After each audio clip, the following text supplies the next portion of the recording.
Hello, ladies and gentlemen. My name's Wraith, and today, me and Arash will be talking about the latest FAQ for Middle-earth strategy battle game, and it's a fantastic one. Hello, Arash. Hey, how's it going? Fantastic, and you've just finished a tournament as well, haven't you? I did, yeah, 500-point tournament in Bristol. It was so much fun, a lot of interesting lists, a lot of things to talk about. Oh, brilliant. So you're pretty tired, probably. I am knackered, yeah. I'm knackered, but yeah, did pretty well. 4 for 4, 4 wins out of 4, so can't complain. Fantastic, good effort. Yeah, we'll definitely have a chat about that later. Don't worry. But about this FAQ, how hyped are you about it? Because extremely hyped, man. Extremely hyped. All those Lady of Lights now are just gonna disappear off the board. Ring Wraith Heaven. Yeah, that stupid Lady of Light. Anyway, so we'll just quickly go through the main points of the FAQ. So Vanquishers and the Necromancer got a minor adjustment. I don't know if you want to call it minor. It's pretty major actually, and I've had a lot of complaints about it. Heard a lot, but I've heard a lot more happiness. Positive vibes for the FAQ because it was ridiculous. Have you played against the Vanquishers much? To be honest, no. I haven't played. I played Vanquishers once, and it wasn't too bad because I was playing as Serpent Horde, and I believe the scenario was Hold Ground. Okay. So all I had to do is hide my hero, run in the middle, and say, "Okay, kill me."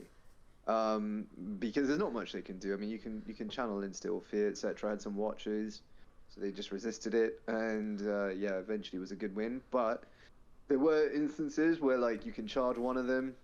For example, Saruman, and he just caught Sorcerer's Blast, and it was so frustrating, honestly. Being in combat and getting casted on, disgusting. I hated it.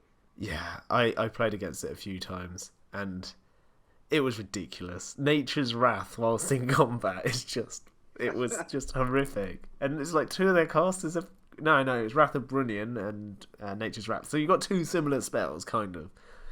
It was just obnoxious. It was pain, and it makes sense. I think in the FAQ they've mentioned now that you have to take Gandalf, and I think every time I've seen this list played, they never have Gandalf, and I mean for good reason, right? Gandalf isn't that great. Mate, collapse rocks, OP. So yeah, if you didn't know, the restrictions now is you have to bring Gandalf. The Grey, 100% have to bring him because people dropping him to get this legendary legion into lower points brackets, like lower points games. And it was getting a bit silly from there. The second big one is you can cast magical powers whilst engaged in combat, but you cannot cast Wrath of Brunnian, Nature's Wrath, or Sorcerer's Blast anymore, which is fantastic because you just charge Saruman and he just Sorcerer's Blast the dude that charged him, and it'd be like, yeah, sweet, cheers. And I think he's the one that can cast twice as well, isn't he? Yeah, he is. I mean, I don't know how much this will impact how many people play it. I think it's going to be quite big. I don't think you're going to see it as often now. It's mainly, I think it's gone from dread list, like a scary list to face, to more of a fun thematic list. It's what it was meant to be. Yeah, that's what it's meant to be. I think when they created it, perhaps they went a little bit overboard. Yeah, and that's why they've nerfed it now. Because this is a nerf, let's be honest. Oh, it's massive. Yeah, just because if you think about it, if you get I don't know, for example, just talking about Reavers, if you get 4 Reavers into Saruman or something, he can't just Sorcerer's Blast them out of the way, or he can't just do Nature's Wrath if you get into Elrond, or Wrath of Brunnian for Elrond. So yeah, you've got a chance. You can transfix one of them, but you still got 3. So you've got a chance of beating them up. Yeah. Yeah, that's... Yeah, absolutely. They're more killable now. They're not so god tier fighting heroes where Saruman is a 5,000-year-old old man can beat up 4 Reavers comfortably, kill one by Sorcerer's Blast and beat the other 3 to death. It makes it a lot fairer. I'm happy with this one because I personally, and I think you're the same. We don't really like small hero tier lists. No. And it's not that fun to play against, to be honest. So I'm really happy to see this. Yeah, I love it. I love the fact they've done this because they were good at everything, weren't they? They could always cast. You couldn't stop that. They couldn't be really cast upon because of Fortify Spirit on everyone, and they're good at combat. So what do you do? They can't be shot because you've got Lady of Light. It's Where's the counter apart from if you're lucky enough to get the right scenario? Oh yeah, the right scenario is Clash by Moonlight, 100%. Oh, Because yeah. then Media Light can't turn it off. They FAQ'd that. That's official now. Official. So no one can argue it. You can shoot love them it. within, 12 inches of her, and you still get the +1 to win. Yeah, no, 24. So it's 12-inch in Clash by Moonlight, then Yeah. additional 12 because she's casting Blinding Light. Oh, You yeah, still get that's the it. +1 to wounds. Yeah. Horrible. Yeah, love it. Absolutely love it. But yeah, I mean, there's not much more to say about this, right? It's just I think it was appropriate. I can see why if people have dedicated their entire life to this legendary legion, it might be crushed a little bit. But don't get me wrong, if you can still play it, it's still playable. You just can't rush all your guys into combat headlong and still cast all your damage dealing spells. Yeah, so you got to be a bit more tactical agree. about it. I mean, it's funny because they released a made to order. Everyone probably bought this, and then they're like, "Yeah, nerfed." Sorry. I mean, don't they always do that? Absolutely love it, man. The scenes of those players waking up reading this. Yeah, I know. And I think, should we say? No, we'll save the best one till last. There's a little one where I would say they've dropped down from neckbeard tier to fun tier. Yeah, I think they have dropped from the dreaded neckbeard tier, where you see the bloke sat opposite you, or lady, sweating it out. You know you know who we're on about. People who always rolls 5s to hit, that kind of person. Suspect dice, etc. Yeah. Anyways, lesser the better. We've met a few neckbeards. They usually play elves. Just saying. Yeah. Lothlorien was and it? they sweat out. Oh yeah, just so you know, I don't own this channel at all. I only help contribute every now and then, but we both hate elves. So if you're an elf player, respect, but we don't like you. So yeah, I don't. I can't say for Shadow, it's his channel. So. I'll try and convert you to the true the true power of Middle Earth. Evil. Morgoth will die. Exactly. Don't worry, the elves will become basically what the Black Numnorians became in death cults and all that. Oh god. So the next FAQ thing they brought up, which is just kind of like, I'd just say it's like putting a bandage on things, is Dragon Knights can now lead Dragon Cult Acolytes. Yep. Who knew? I know, right? I kind of I played against people who use Easterlings and we've just kind of house ruled it. Well, now it's official. There you go. Yeah, this one made no sense to me initially. Why they couldn't lead Dragon Cult Acolytes? I mean, isn't that the whole point, that Dragon Cult Acolytes eventually become Dragon Knights? So surely they would want some work experience in Shadow Dragon Knights, right? Yeah, it'd be it's like being an apprentice plumber and never going to the job with the guy that's teaching you. You're not going to be able to do it, are you? Getting led by an electrician when you're trying to study plumbing, it doesn't make much sense. Yeah. Oh, your boss is over there, by the way. I can't see him though. You can't join his warband, he doesn't like you. Yeah, you're not worthy. Mate, that's workplace bullying. That is. I've never seen it. Easterlings need to learn. I think, well, they're learning now, so obviously HR has had a word with the Dragon Emperor what's going on. It's not fair, he's crying in the corner, you got to take the acolytes with you. Yeah. Reluctantly going okay. But yeah, I mean, there's not much to say about this one. It's just a fix, right? Yeah. Thankfully they did it, because it seemed a bit silly that it wasn't the case to begin with. Yeah. Yeah, 100%. It's just a fix. Now, we're going to move on. Talking about how much we hate elves, there's one about the elf, Elrond. We're going to go with Elrond first. I'm saving that other one till the end. Okay, so Elrond's got a special ability. It's Gift of the Foresight. Or Foresight the Elder. Yeah. Foresight the Elder. And basically, he can alter the priority rolls. You roll a d6, and that's how much you can alter your priority rolls throughout the game. So it's like using might on your priority rolls, and that's how much priority might you get. So if you roll a 6, you can edit it by 6 times throughout the game. And basically what people were doing was, in Maelstrom of Battle scenarios, was editing it to almost guarantee that they go last, so they can counter their opponent's deployment. And that is a neckbeard tactic. Just saying, because massively. every other special rule requires the model to be on the table, but it just didn't state Yeah. it on this one. So they fixed it so you cannot use Gift of the Foresight or Foresight of the Elder or whatever it's called. I don't know, Elf Magic, to give yourself the edge in Maelstrom of Battle. There you go. I mean, this was a huge, sweaty neckbeard, haven't showered in 7 days tactic. This one was really frustrating, and don't get me wrong. I mean, if you're a Rivendell player, or you allied with the Rivendell and you took Elrond, you did take him for Maelstrom purposes.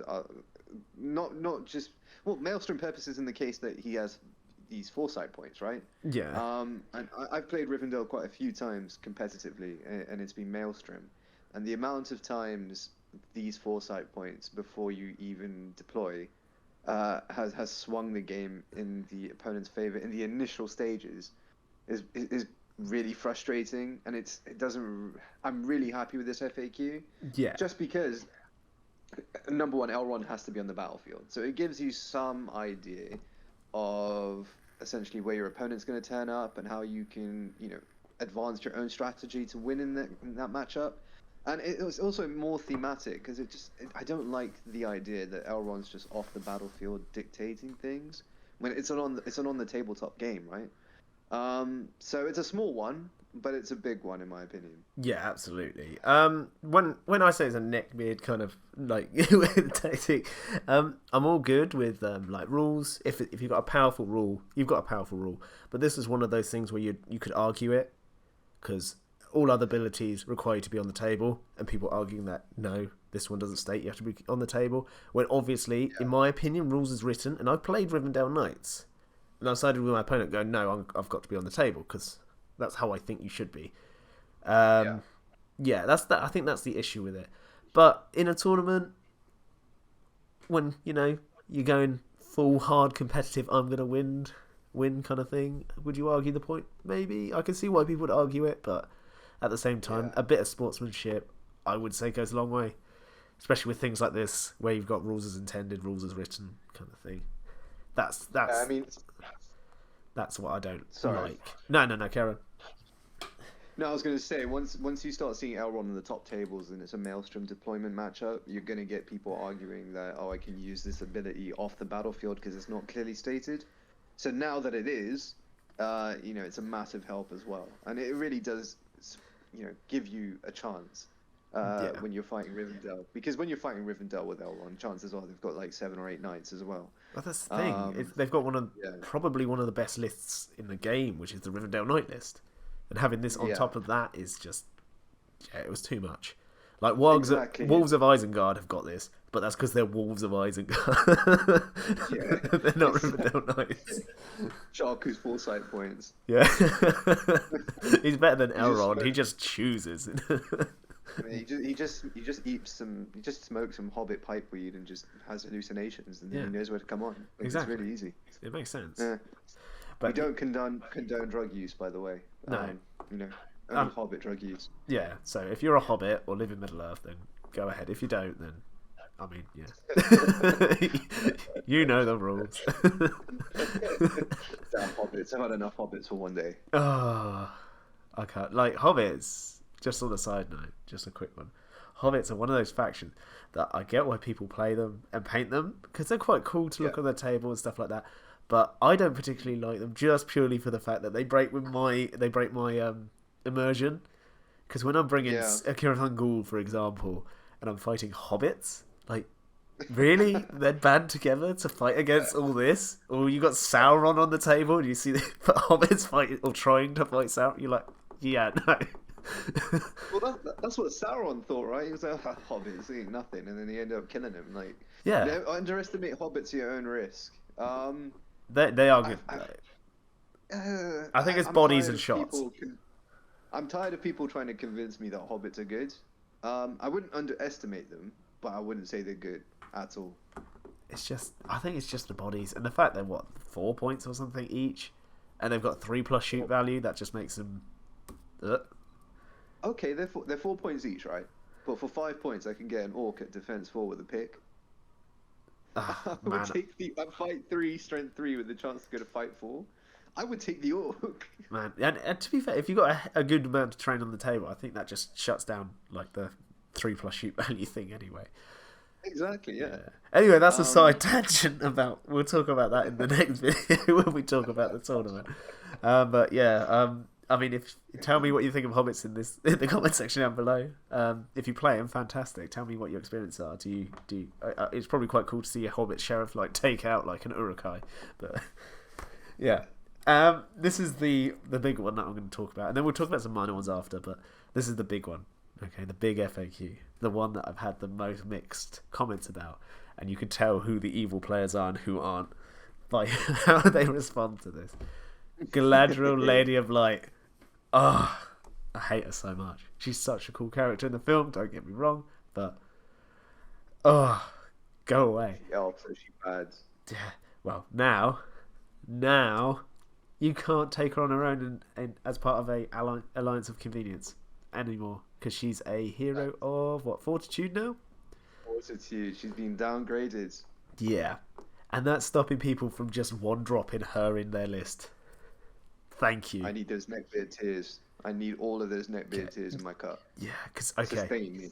this is like so good for the game, because it was getting to a point like I went to a tournament and all the good lists had Lady of Light in it. And it was like fiefdoms with Lady of Light, or Minas Tirith with Lady of Light, you know, Gondor, Lady of Light, Rohan, Lady of Light. It just broke my immersion again. And I play this game massively for immersion, because I love seeing these battles unfold on the tabletop, good terrain, cool models. And when you've just got like Galadriel rocking up with Prince Imrahil, you're like, what? What the hell? Why are you here? How did they summon her? Like, how did she get there? Yeah, it was pretty obnoxious, and it was literally just she countered shooting. She's got fortify spirit. I mean, she could banish like ring raves and stuff like that. She was such a good model, and she's what, 130 points or something. She's half the points of Gandalf Gandalf the White with 3 attacks, a fight 6 with strike with fortify spirit, on a 2 up, 3 up, I think. Yeah, and then still fear on a 4, and she's got a 6-inch Harbinger of Evil and 6-inch Blinding Light automatic.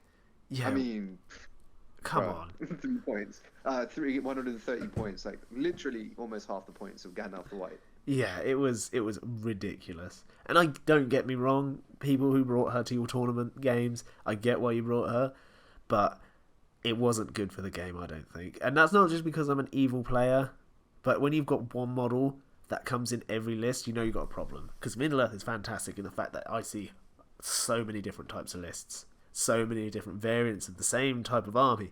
So you can have 2 people can play Minas Tirith and they play it completely differently. But yeah, because I mean there was a time where everyone brought like Bannermere and King Elisar together, and they got rid of that. So they're obviously trying to keep it nice and like mixed in the tournament scene. Thematic,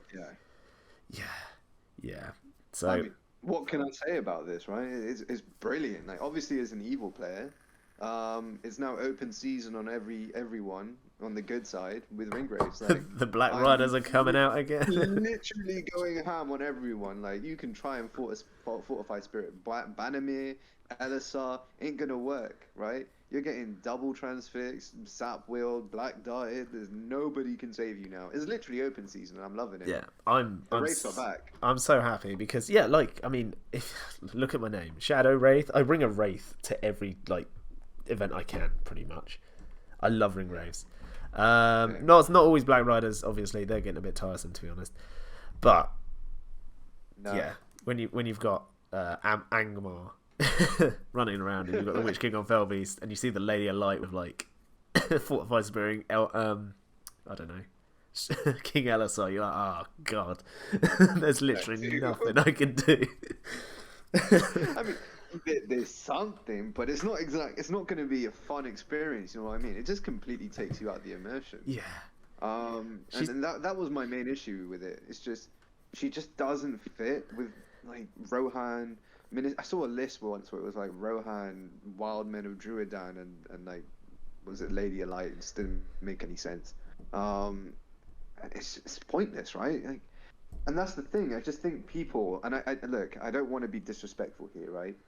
Yeah. But I feel people would bring in Lady of Light to make up for their tactical inadequacies, because maybe they couldn't big brain it enough in games to find a way around magic or a way around shooting, that they had to bring a 130 point band-aid, just plug up the gaps essentially, be like, okay, I've got this now, I'm covered from multiple angles, I don't really have to think, I just go forward and big guy goes hit, Yeah. and boom, I and get... kill. And it turns into Hero Hammer.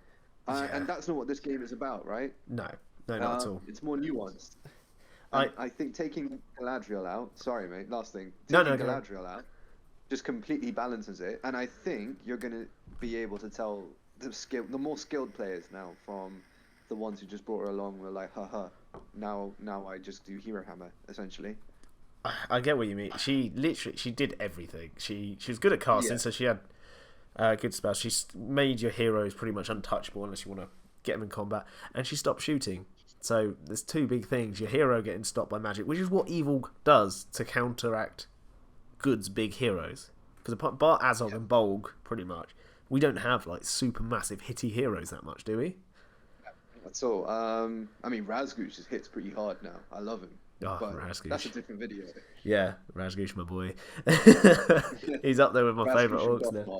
Yeah. Pair them. Big brain move there. Hatred everything. Intel orcs. It was absolutely fun. Yeah, so I'm massive thumbs up to this. You can still bring her, but it costs you a bit more. That's pretty much what it comes down to. You've got to bring Celeborn or Radagast or someone else, and by that point, it's just not worth it. No. So it's going to be interesting to see how much these lists change. I mean, if I was bringing Minas Tirith and I can't bring her now, I'd bring like someone else and some rangers. You know, you bring Damrod and a group of 6 rangers, or Ingold and some Fountain Court guards. Just mix it up. Oh yeah, absolutely. Yeah. So thumbs up, well done, GW team, Middle Earth team. I think this was a good one. Let me know in the comment section down below if you disagree with me or if you agree with us. I'd love to talk about Middle Earth, so go for it. We'll go over the few minor FAQs that I think you can mention. So, in case you're wondering, this is one that comes up because I too play Goblin Town. The Goblin King, if he's set as ablaze, so if you channel set ablaze, obviously he's set ablaze. He's on fire. Does that count as magical attack for his blubbery mass? So, well, very nice. It's not magical anymore. So it's only the initial strength 9 hit that's magical. The rest of it, the strength 5 set ablaze stuff, he can take his blubbery mass. So that's pretty cool. More durability for the Goblin King. Who needed that? Yeah, I know, right? The other thing that I thought was quite good, because it came up in a couple of my games, and I had a chat with the person that I was doing it. So if you've got Boromir of Gondor, and he's engaged with multiple people, and let's say I've got someone with relatively high courage, so I don't know, courage 5 orc or something, and then next to him I've got someone who's fearless, but has technically a lower courage value, can I automatically pass because I've got fearless in there, or do I have to roll it off the higher courage orc who isn't fearless? Just as an example. Well, now you can automatically pass the courage test, which is fantastic. That's really good. So if quite strong.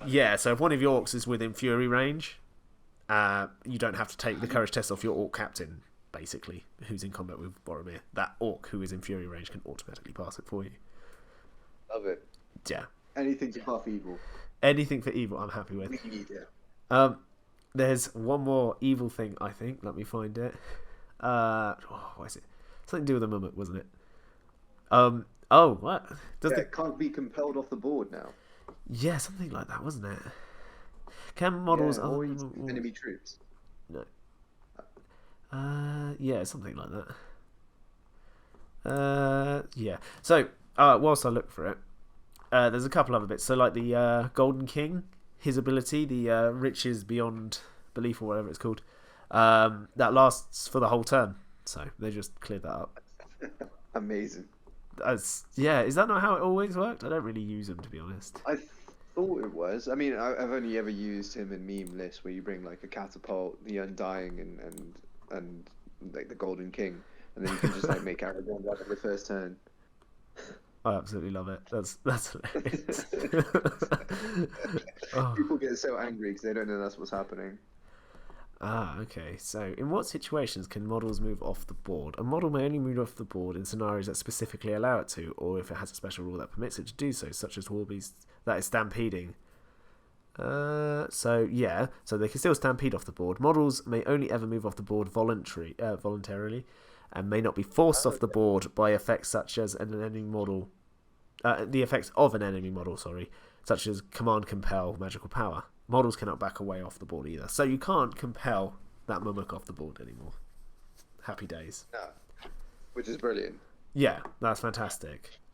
I've never tried that. Seems like a bit of a bad move, not a very sportsmanlike move, where you just move that 400-point model off the table.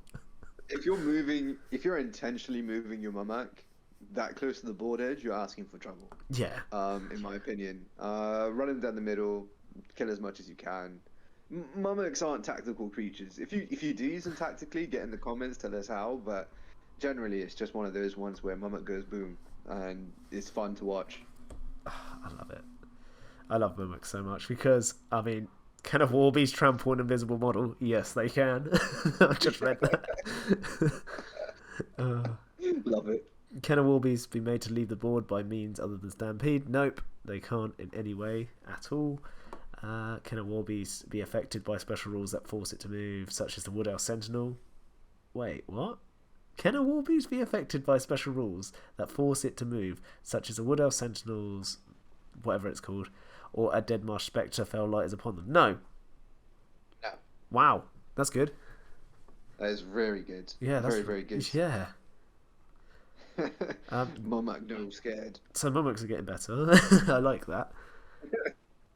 Yeah. Well, GW wants to sell them, right? I'm sure they've got like a huge stockpile because no one's buying them. Yeah, I mean they weren't exactly up there in the competitive world, were they? No, I think once we get I know it's probably a long way off, but once there's a new edition of Lord of the Rings, I think they'll revamp the Mummock. Yeah, I know what they're doing with the Stampede. It makes sense, thematically and historically, if you bring war beasts like that. But I think it's just too risky now. With I've gone against a Mummock and I've drained couraged and then just black darted it and it just stampedes pretty much whenever I want. Pretty much, yeah. Yeah, it's absolutely. And then his 400, because it's 400 points, about that price for a fully loaded out Mummock. That's insane to have it switch a turn upon your own team and then you not use it for a turn just because you rolled rubbishly or I've nerfed you to the ground and your courage won. Literally, yeah. Yeah. It's terrible. It was terrible what they did to the Mummock before, but now these changes are definitely in the right direction. And I'm genuinely enjoying it. I might actually start playing a Mummock. The boys from Brad, and you can tag team a Mummock. Man, I love it. So, yeah, okay, I've just read one. Does an army have to include a hero model to be the leader? Yes. I mean, who didn't know that? An FAQ, what the hell? That's an FAQ. I mean, if you're bringing, was it Sharky's Road? Maybe not, but... Yeah, I mean, Dead of Dunharrow technically don't have to have one. But I think in the rulebook it says that you have to have a hero. I don't know. You have to nominate a hero in Sharky's Rogues, a model to act as the warband leader, so technically a hero, but with no stats. And I think it's the same with Denizens of Mirkwood, who, by the way, deserve a legendary legion, and they don't have one. It's very frustrating. They should. I mean, the elves got one.